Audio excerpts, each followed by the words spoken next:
What do you picture when you hear the word kindness at work? Is it a boss that always checks in on your mental health? Or someone who lets things slide a little too often? Does it sound strong or soft?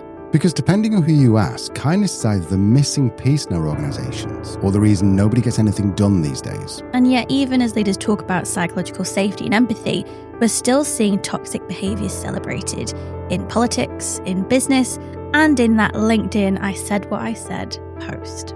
So what really is the truth about kindness at work? This week we're investigating what kindness means in a leadership context. Not just whether it works, but whether it's misunderstood, weaponized, or simply missing. And this week we're joined by someone who's made this his mission.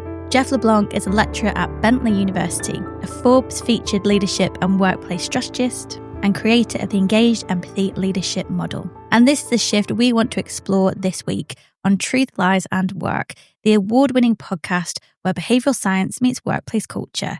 We are brought to you by the HubSpot Podcast Network, the audio destination for business professionals. My name is Leanne. I'm a chartered occupational psychologist. My name is Al. I'm a business owner. And we'll be getting right into today's episode after a very short message from our sponsors. From what I've understood from what you've told me before in my research is that it is predominantly around kindness. Have I understood that? Ultimately, the idea was what I was seeing from younger generations, and frankly, anyone, not just younger generations, that just happened to be where my study was focused, is that I was really finding that, that was something that was lacking, which wasn't a huge shock. But the idea for me was taking it a step further and really saying something, okay, kindness is important. We know this. Being empathetic perhaps is more important than kindness, and all of which is more important than what I call niceness, right? And just standard, superficial level, niceties. And so I would say that yes, there's three pillars, but kindness is one of them, and kindness is certainly what drove. I would say, actually, I would go as far as to say kindness is what drove the entire the model home, so to speak. You said there were three pillars. Now I've got kindness written down as number one. What are the other two? So the other two are structure and fairness. And that's really essentially where I found that, what I was finding, and that's where I sort of draw the difference, if so to speak. And I was finding that, a lot of individuals, again, my studies happen to be around Gen Z, but I really believe this is universal, that a lot of people, yes, kindness was something they wanted. Kindness was something that was, always towards the top, or at least in the top 5. But there were other things. Organization was there. Communication was there. Yeah, things that most of us, or at least hopefully most of us, would say, sure, that makes perfect sense. So for me, the idea was, okay, kindness is part of it. Kindness is a cornerstone or pillar, so to speak. But in order to really connect, I think, especially in the workplace, we have to have the structure. We have to be able to, tell people what it is that's expected. Let, the lines be drawn, so to speak, and the rules of the game. And also fairness. I think you can be someone who's nice, so to speak. You can be someone who's even kind. But if you're not fair, if you're not offering up, a sort of, I guess you could say, model or leadership style that's leading with some sort of clear guidelines and clear structure and clear idea of how do I play this game that we call the workplace, then what good is it, right? What good does it really do? That's my theory anyways, right? And I think a lot of people probably have said that before me and will say that after me. So that's where the three of them come into play. Can you give me an example of what the difference is between nice and kind? I can, and I have a story that I usually tell, and I don't I try not to curse, at least publicly, but I will say that I think if we can go there, I call it really the nicest asshole I ever met, uh, theory, and essentially what that, in my opinion, is I break it down in this way, and I talk a little bit about it in other writings and what have you, but essentially there is a situation where you have a let's say a him. At this point I can specifically recall this person, no names of course, but this person who was everything that you would expect in terms of what the average person I think would call nice, very friendly, very cordial, definitely someone who people wanted to be around, you know had his favorites without doubt, and those favorites were people who sort of had the inside track, right? Which I think was certainly not a fair way of doing things, and to me was quintessential nice, sure, nice, and I mean, really not hurting anyone.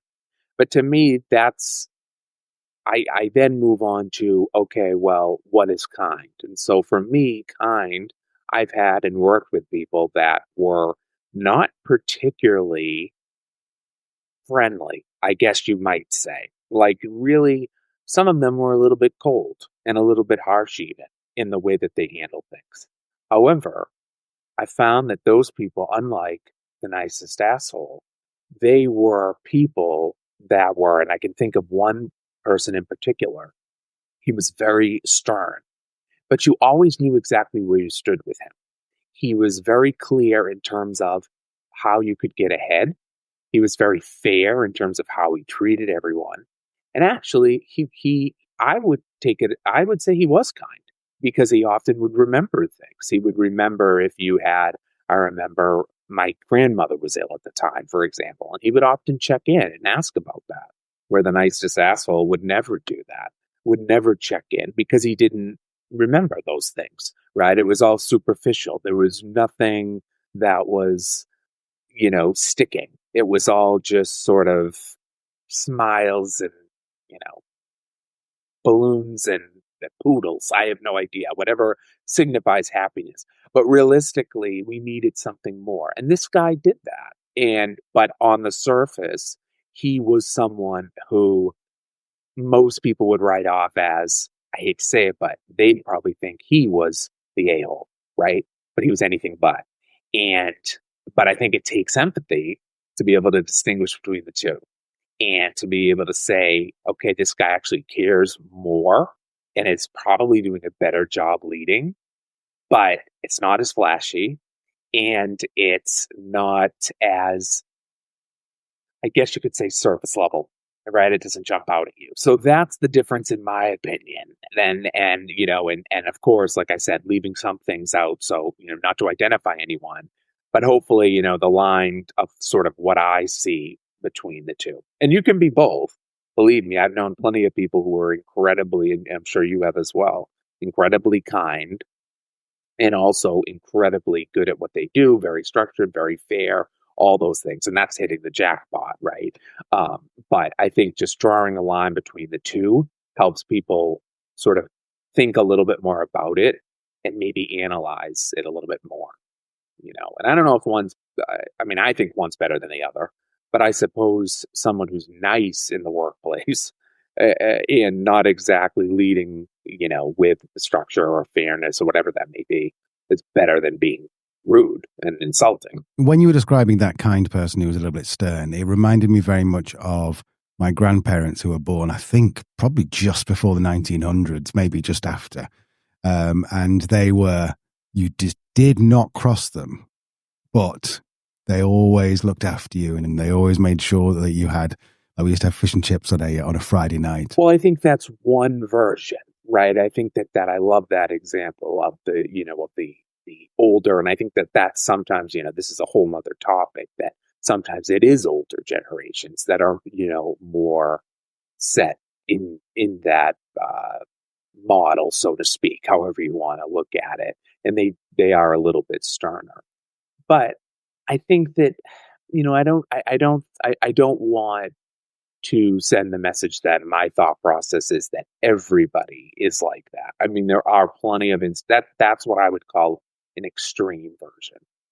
There are plenty of people who are also very cordial and very, very open and happen to meet all those criteria that I would consider, in this model, so to speak, right? In the engaged empathy, model that would fit that. But I guess what for me, the difference is really trying to, and I would, mention this to students, and I even do this myself, really trying to give the person a shot. I think that's where the whole empathy idea really, started with me. It's that, sort of starting to connect with. I can remember as far back as, I'm from the Boston and New England area, so we have our own fair share of characters. We'll leave it at that. And I can remember, as a child, certainly coming about people who were, um, it's very hard to sort of put into words. Similar to your grandparents, I would say. They were the type that would, um, if you were, um, if you needed their help, they might help you, right? And they'd be there for you, but they might insult you while they're doing it, right? Because you screwed up or you made a mistake or whatever it might be. So I guess that sort of made me more open to the idea of going a step further and accepting that, taking a look at what it really means to be kind. And to me, there is just that distinct difference. And when you know, and the more I think where empathy comes in is the more that you put yourself in their shoes and think about it from their perspective, you start to realize that, maybe this person is just built differently, and they're not the Mr. Rogers type, but that doesn't mean they're not friendly. I mean, you can be a friendly beast, right? And a kind beast. So far, our examples, both yours and mine, of someone who is kind, who fits the kindness template we're talking about here, have been people in authority. So is it just leaders, managers that need to be kind, or do we all need to be a bit kinder? For me, my immediate gut reaction is yes, we absolutely need to be what I would call kinder. I'm not in the business of telling people that they need to be nicer, right? I don't, I mean, look, it would be, I think that life is easier when you're a little bit more pleasant, right? A smile here, a wave there, that sort of thing. And that happens, some people are comfortable with that, some people aren't. But I also don't think that that's make or break, right? I think that for me, the taking a step back and being kinder, yes, because let's say that now we're the employee and we're working for someone like we both talked about, right? That stern sort of, not exactly what people would automatically label nice, right? But we need to, if we don't give them the time of day, so to speak, then how are we ever going to get to know what they actually may be like, right? And there's been one of my favorite things that I always think about is, I had a teacher in high school, and there were all sorts of rumors about her because she was um, a very strict person and a person who was a bit strange, which is not uncommon in these parts. But ultimately, she was someone who um, she really was a decent person. And it was only students like myself and a few other people that would stay after for extra help and what have you that would get to know that, right? And could really say, she's not drinking river water and, living in a camper and all these rumors that were started about her. Not that there's anything wrong with doing those things to anyone in the audience. I'm not saying there is, but the idea was, we took the time, me and, and other students, to really sort of see that person. And so I think that I would argue younger generations are sometimes a little bit more willing to do that. And that's one of the things I've noticed with Gen Z and working with them.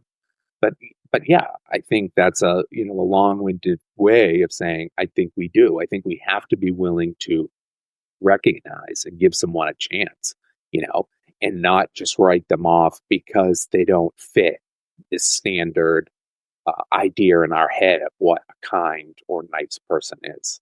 And I think we all have that. I don't know if it's universal globally, but especially here in the US, I mean, we have that image. I think I mentioned Mr. Rogers earlier and the different people that were sort of shown, growing up that fit that ideal mold. But not everybody can fit that. And that doesn't mean that they're not kind. So that's where, again, empathy, right? Put yourself in their shoes. Easier to do when you're older, I think, than when you're a teenager and spreading rumors about your teacher. But nevertheless. So far, we've challenged the way we think about kindness, not as soft, but as structured. It's not about being liked, but being trusted. And we heard Jeff reframe kindness as a leadership choice, one rooting consistency, fairness, and systems that actually support people, not just words on a poster. But Jeff doesn't just stop there. He doesn't just think about kindness. He's actually built an entire model around kindness at work. It's called the Engaged Empathy Leadership Model, and the power is in its structure. Now, from what I've understood from what you're saying is that the structure and the fairness is what balances out the kindness to make sure that you become just the best leader or the best person in the workplace. But talk to me about those two parts of the puzzle. What am I misunderstanding there? Well, I think they're very connected. And I think to sort of explain it, I can just sort of go back to how it started. And I was studying, and working and studying with Gen Z and sort of figuring out what they wanted in the workplace. I wrote my dissertation sort of on that and, what they wanted from a leader and what leaders thought that generation wanted in the workplace. And one thing that I was repeatedly finding was that while something like kindness was coming up, there were other factors. And the factors were often the idea of organization, structure got thrown around there. But a lot of the times, it was, like organized or knows what they're doing, that sort of thing. Very clear, those sorts of phrases. And then, of course, the fairness element, the element that they, that was repeatedly coming up, sort of something along transparency, honest, those sorts of that I sort of could group in, I felt sort of in the fairness.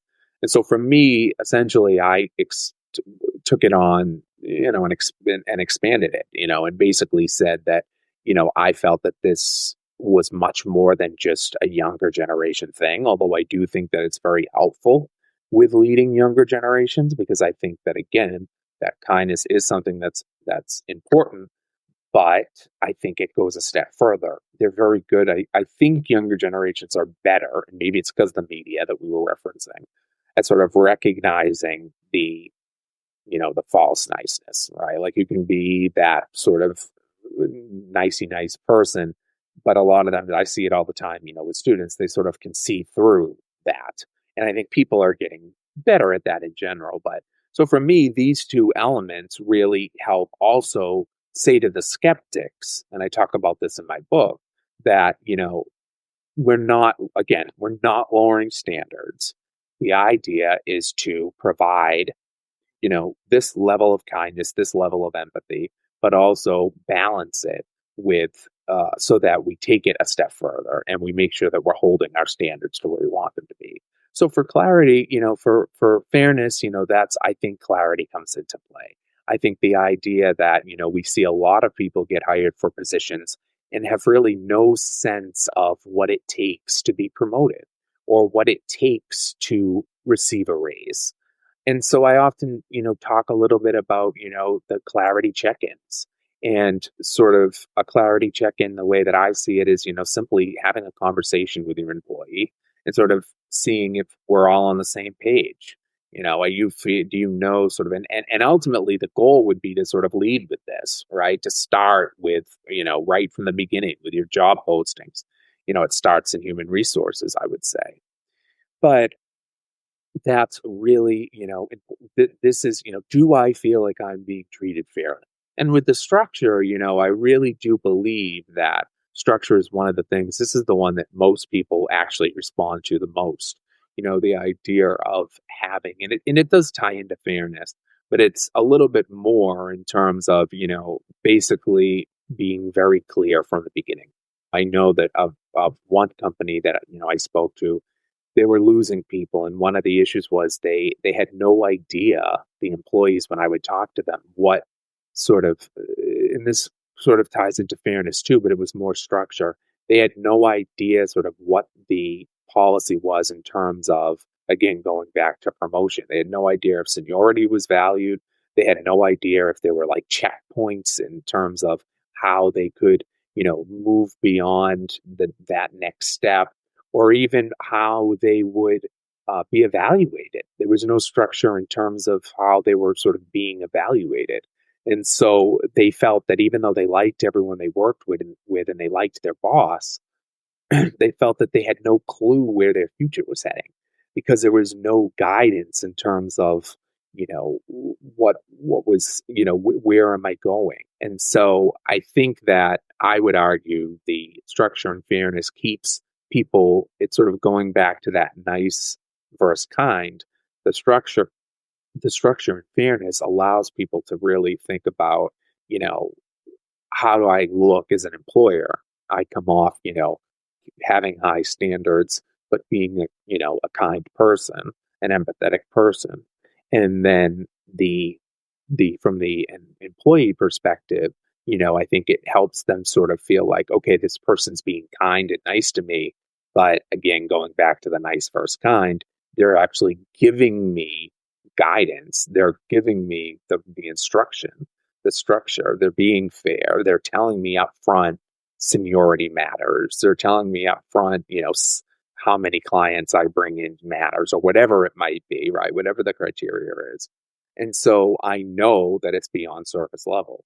So I just think that it toughens it up. I think it strengthens up the kindness, and it adds layers to it. So now we understand what kindness can look like. After the break, we'll ask what happens when it gets misunderstood or gets in the way of power. Now let's talk about power for a second, because whether it's Elon Musk or Gordon Ramsay, society seems to admire a very strong leader. So can kindness really coexist with power? I don't think any conversation about leadership and kindness would be complete without mentioning.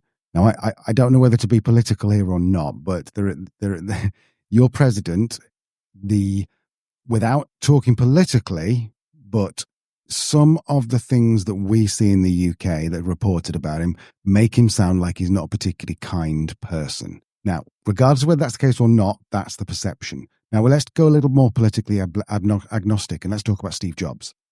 Extraordinary visionary, amazing company. By all accounts, he was an arsehole. So, but these people are the people remember, like, oh, you're the next Steve Jobs. Who wants to be like that? But people do. So what am I missing about this? Why are we lauding these people who possibly were unkind in real life?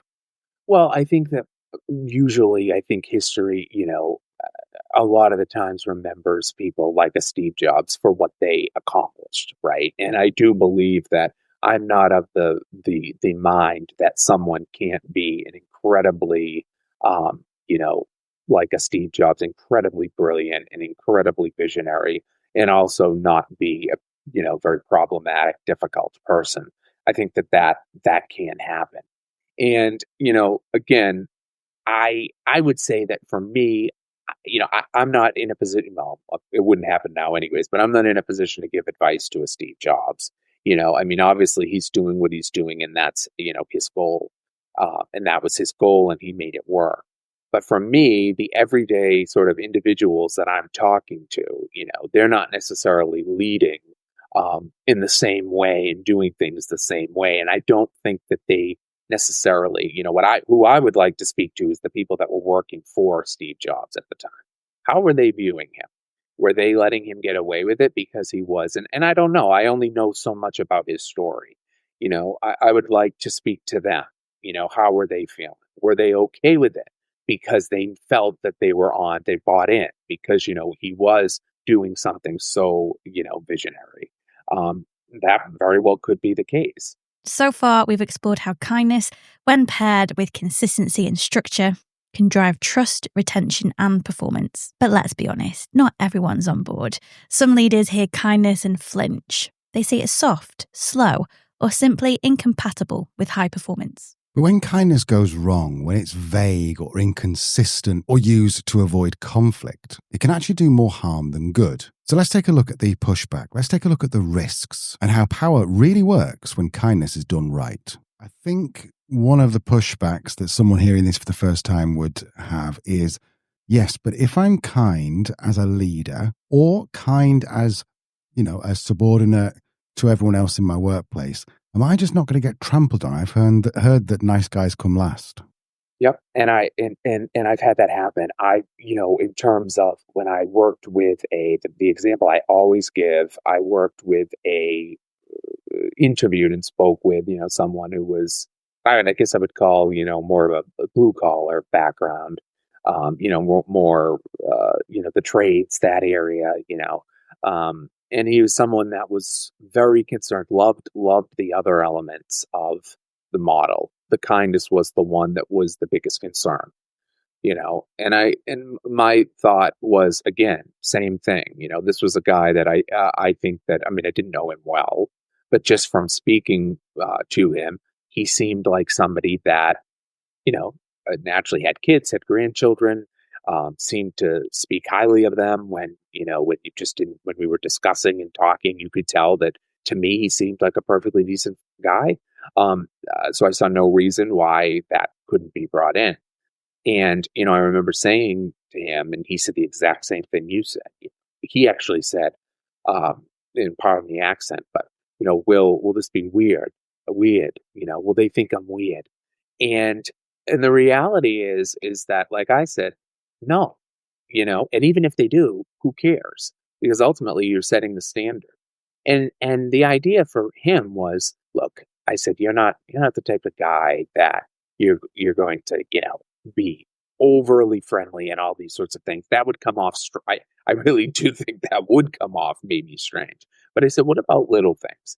I said, what about sort of keeping track of, which one of the guys on the, your team likes a certain, sport, right? Or likes a certain sports team and, sort of connecting with them in that way, or how about just remembering when, and even if you have to make a note for him, his memory wasn't great. So he would sort of make a note, like if one of the people that he worked for had, a child that was sick, right? Or had a family member that was sick or things like that. I said, how about making a note and then just remember, and because you have a lot going on, right? So you can't remember every little thing. How about making a little note so you can just send a quick email or send them a quick text, asking how things are going with, their sick son or, whatever it may be. And in some instances, it made a big difference, and I guess for him, and this might be I think this was a generational thing. He, just never really thought of that as something that was even maybe appropriate, like it just never dawned on him. But it made sense when he did it and he started doing it and things started looking different. I think it's incredibly hard to be truly kind. So if we can reframe it and we can start making people think that, kindness is a good thing, is a strength, makes you strong, then that I think goes a long way with the mindsets of people.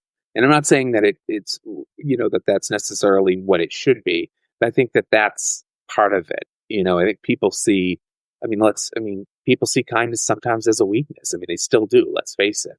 And so if we can toughen up the image, then I think we can sort of get better reactions from people.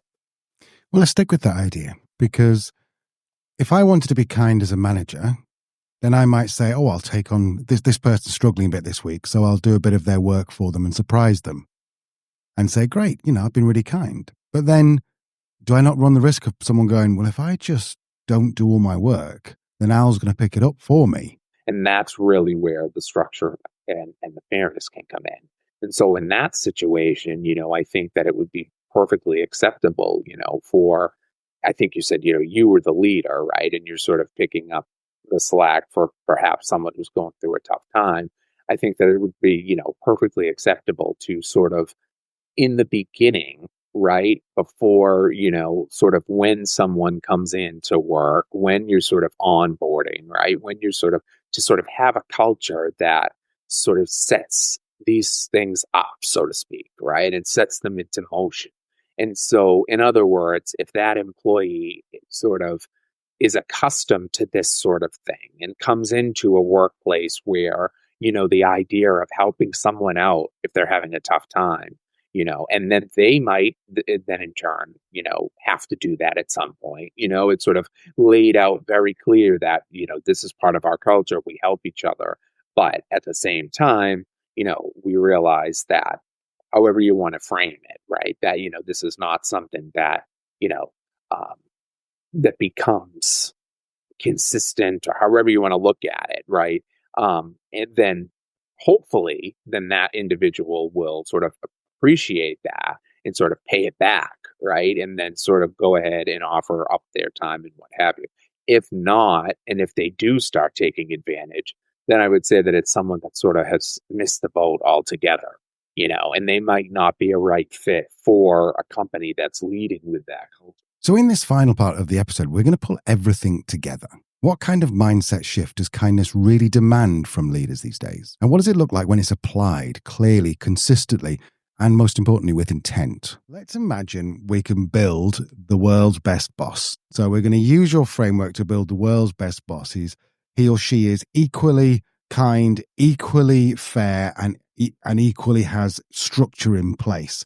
Explain to me what that would look like as an employee. So I think the world's best boss is someone who is first and foremost flawed. And I think they're flawed and they accept that. And I think that's a huge thing that needs to be sort of put out right at the beginning.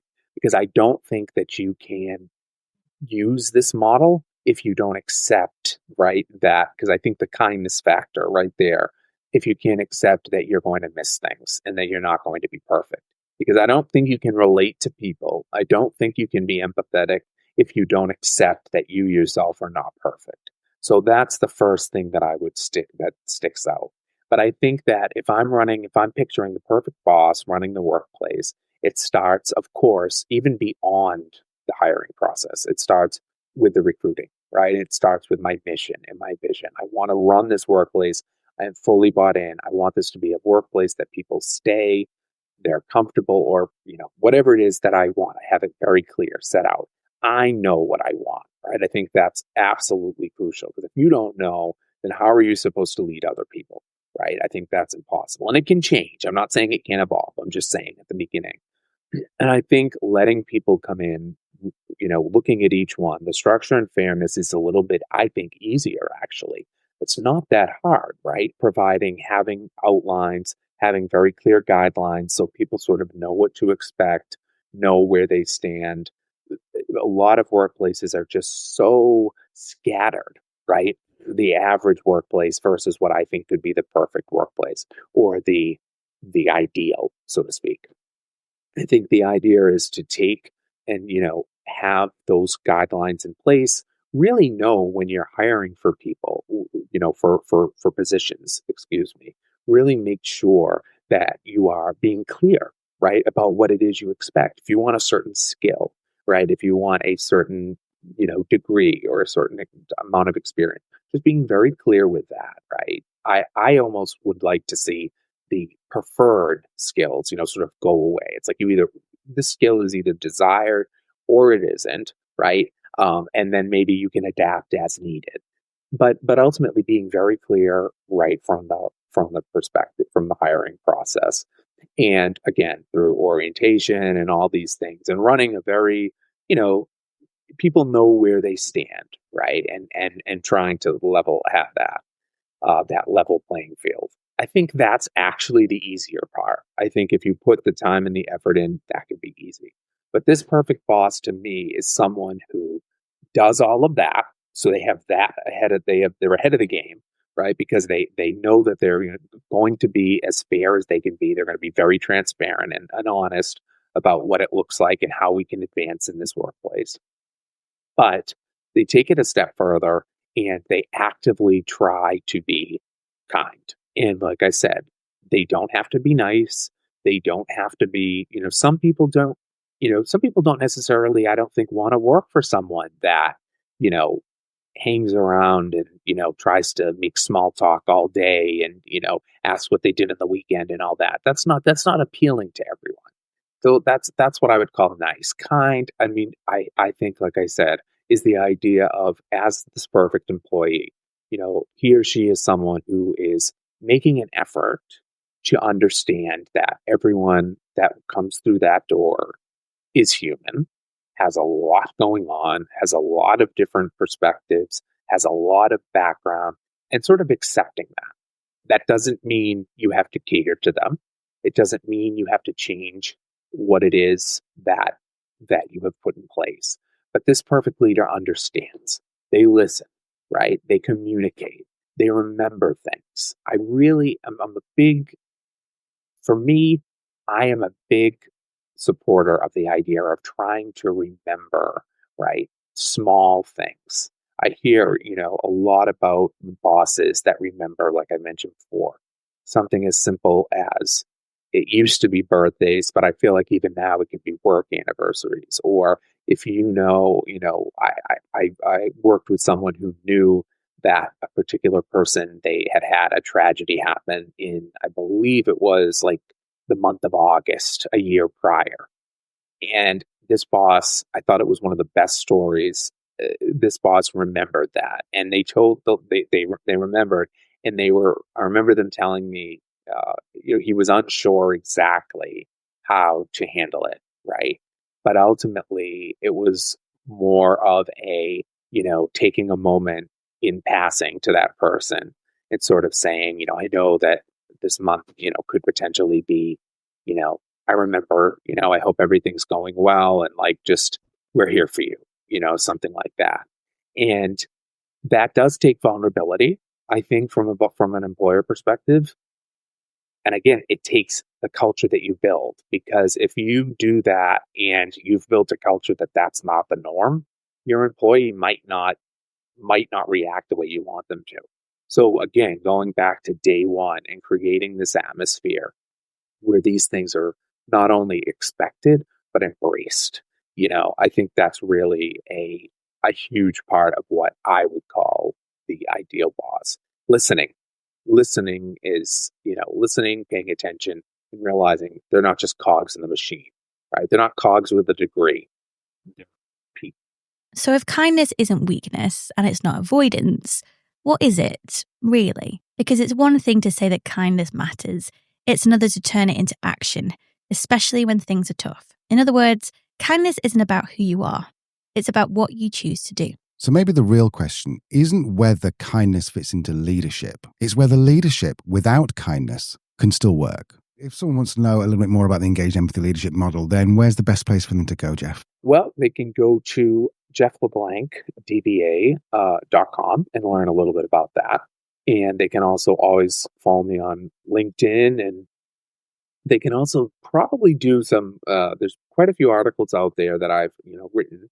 And there will be, by late summer, I believe it's late summer, early fall, we're going to have hopefully a pre-link for this, a pre-order up soon. But the book that, will go into a lot more detail, that if it were up to me, I'd give out for free. But, I've been told that's not how business works. So apparently, that's not something I'm able to do. But I am going to, hopefully, people will read it and respond to it and find something they can take away from it, even if it's one thing.